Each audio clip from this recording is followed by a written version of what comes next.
It is 2 in the morning, and the temperature outside your stalled car has dropped to 18 degrees. The road is empty. Your phone shows 1 bar and then none. You open the trunk, pull out the emergency bag you packed 18 months ago during a sale at the tactical supply store, $240 worth of gear, and you lay it out on the asphalt in the beam of your dying hazard lights. Emergency blanket. Hand warmers that expired in 2022. A waterproof fire starter you have never actually tested. A bright orange whistle. You blow the whistle into a frozen, empty highway. Nothing answers. The cold is not coming. The cold is already inside the car.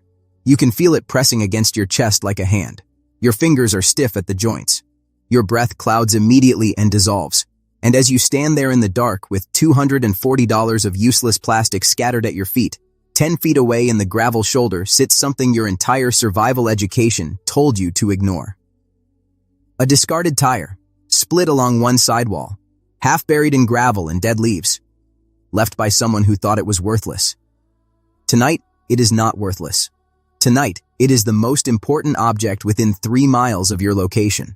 And in the next 12 minutes, you are going to understand exactly why and exactly how to use it in ways that 5 of the most expensive survival schools in America have never taught you, because teaching you this would make them obsolete. The survival gear industry generated over $4.6 billion last year on a single premise, that your safety requires their products, not your knowledge, not your adaptability, their products. The tactical flashlight that needs batteries, the water filtration straw that clogs in sediment-heavy water, the emergency shelter that requires 2 people and instructions to assemble properly in a calm environment, which is never the environment you will be in when you actually need it. These companies cannot build an empire on a solution that costs $0 and is currently sitting in ditches and behind gas stations and in salvage yards across every county in America. There are approximately 300 million scrap tires in the United States right now, discarded, abandoned, waiting. The industry knows this. They have known this for decades, but there is no margin in telling you to use what is already free. Here is what they will never tell you. The same rubber compound engineered to withstand 10,000 miles of road friction, extreme heat, freezing temperatures, and structural pressure does not stop being useful when the car dies. It does not expire. It does not run out of fuel. It does not require instructions. Strip away every piece of tactical marketing in existence, and survival collapses into 3 brutally simple needs: heat, water, signal. That is the entire architecture of staying alive. Everything else, the pouches, the gadgets, the $600 freeze-dried meal systems, is scaffolding around those 3 pillars. And a single discarded tire, if you understand what it actually is, addresses all 3 with 0 cost and 0 prior purchase. This is not coincidence. This is engineering that outlived its original purpose and became something more valuable.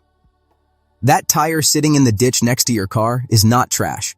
It is an engineered thermal barrier that the U.S. military has understood since the Korean War, when troops in frozen mountain terrain used discarded vehicle rubber as ground insulation to prevent conductive heat loss, the #1 silent killer in cold weather survival situations that most people never learn about until it kills them. Wilderness survival research documents that you lose body heat to cold ground at a rate 40 times faster than you lose it to cold air. 40 times. Your expensive emergency blanket reflects radiant heat. It does nothing against the ground, pulling thermal energy directly out of your body. A tire sidewall, cut or laid flat, creates an insulating barrier between your body and the earth with an R value, the scientific measurement of thermal resistance, comparable to 3 inches of compressed foam. You lay 2 tire sidewalls beneath you and 1 across your upper body, and you have built a ground contact thermal system that the U.S. Army Field Manual on Cold Weather Survival describes as one of the most critical and most overlooked principles of wilderness overnight survival. No batteries, no expiration date, no fuel, no moving parts to break at 18 degrees when your hands can no longer grip properly. The rubber compound in a standard passenger tire is engineered to remain flexible and structurally intact between -40 and 220 degrees Fahrenheit. Your body only needs it to work at 18 above zero. It is massively overqualified for the job, and it will do that job whether you found it in a ditch 2 minutes ago or whether it has been sitting in that ditch for 11 years.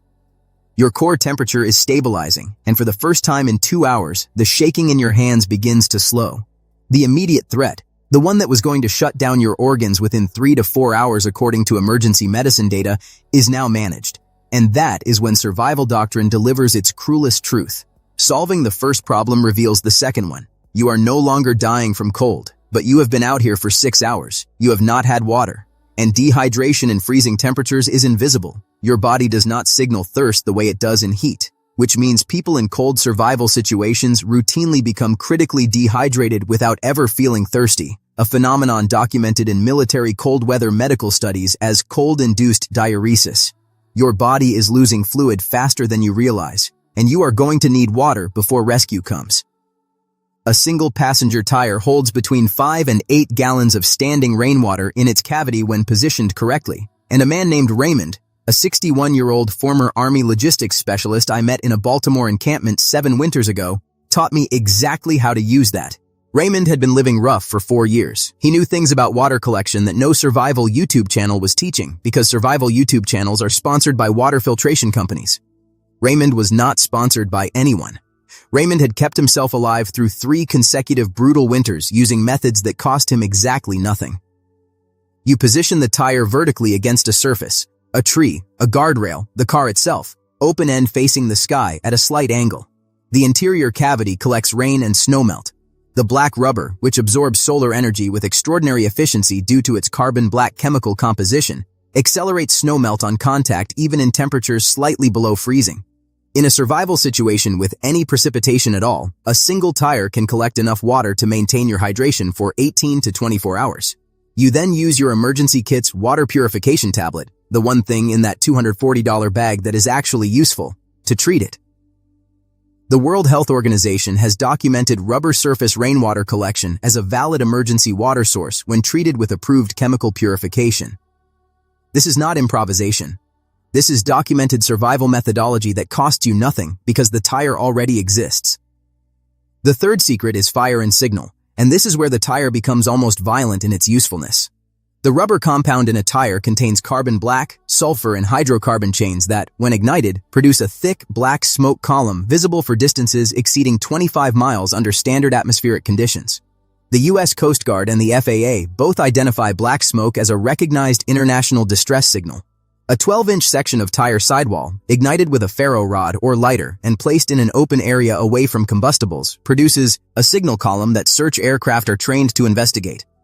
3 smoke signals, according to Universal Distress Code, indicate an emergency. A tire gives you that signal with 0 electronics, 0 batteries, and 0 transmission infrastructure required. The fourth secret is structure. The steel bead wire running around the interior circumference of every standard tire is approximately 12 to 15 feet of hardened steel cable that can be extracted using a flat tool and leverage. Homeless survival communities in northern cities, groups whose knowledge of improvised urban survival is more field-tested than anything produced in a controlled survival school environment, use tire bead wire for clothesline, tension cordage, emergency stitching for torn shelters, and friction-fit brackets for improvised frames. The wire has a tensile strength between 1,500 and 2,000 pounds per square inch. It does not rust in weather exposure the way soft wire does. It holds knots with friction wrapping, and it is inside every tire currently sitting in every salvage yard, parking lot, and roadside in the country. The fifth secret is psychological, and it may be the most important of all. A tire is invisible to most people. It is background noise. It is refuse. And that invisibility is a survival advantage because it means it will still be there when everything else has been picked over. After a grid failure or infrastructure disruption, hardware stores empty within hours, pharmacies clear in a day. But nobody is fighting over the pile of scrap tires behind the auto body shop. The person who understands what those tires actually are will walk past the empty shelves and straight to the one resource that everyone else's conditioning told them to ignore. I have to stop you right now before you take what I just taught you and make a mistake that could kill you faster than the cold ever would. Burning tire rubber indoors, inside a car, inside a tent, inside any enclosed space, is fatal.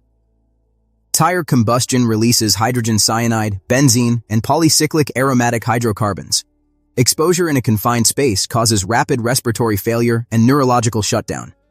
This is not a theoretical risk. The Consumer Product Safety Commission has documented deaths from improvised indoor burning of rubber materials. The signal fire use I described must happen in open air, upwind of your position, and you must never breathe the smoke directly. The thermal insulation use requires no combustion at all. The rubber works cold. If you remember nothing else from this video, remember that distinction. The tire as insulator is completely safe. the tire as indoor heat source is a death sentence. The person with the $4,000 bug-out system and the person who knows these 5 secrets are not equally prepared. The second person is more prepared, because gear can be lost, stolen, damaged, or forgotten at home in the exact moment you need it. Knowledge cannot be taken from you. It moves with you everywhere you go, costs nothing to carry, and weighs nothing in the dark on an 18-degree highway at 2 in the morning with a dead phone and an empty road. The preppers who spend fortunes on systems are building dependence on equipment. The people who understand how to read the world around them, how to see a discarded tire as a thermal barrier, a water collector, a signal generator, a structural resource, and a psychological advantage. Those people are not dependent on anything except their own understanding. You have just learned what a significant portion of the survival community will never grasp, because the industry that profits from their ignorance will keep selling them complexity. That knowledge is yours now. It cannot be returned. Right now, I want you to think about one overlooked item within 50 feet of where you're sitting that most people would walk past without a second thought. Drop it in the comments below. Not a survival tool, not something you bought, something ordinary, something discarded, something invisible to everyone else. Tell me what you see, and tell me how you think it could be used. The most creative answer in this thread is going to become the subject of its own video, because the best survival knowledge in existence does not come from companies. It comes from people who have been forced to actually think. If you want to understand the world the way the survival industry hopes you never will, subscribe right now and join the people who have decided to stop being sold to and start actually learning. This channel exists for one reason: to share what gets buried under billion-dollar marketing budgets. Every week, another layer. Every video, another tool they hoped you would never discover. Real preparedness is not purchased, it is understood. And understanding, once gained, belongs to you forever.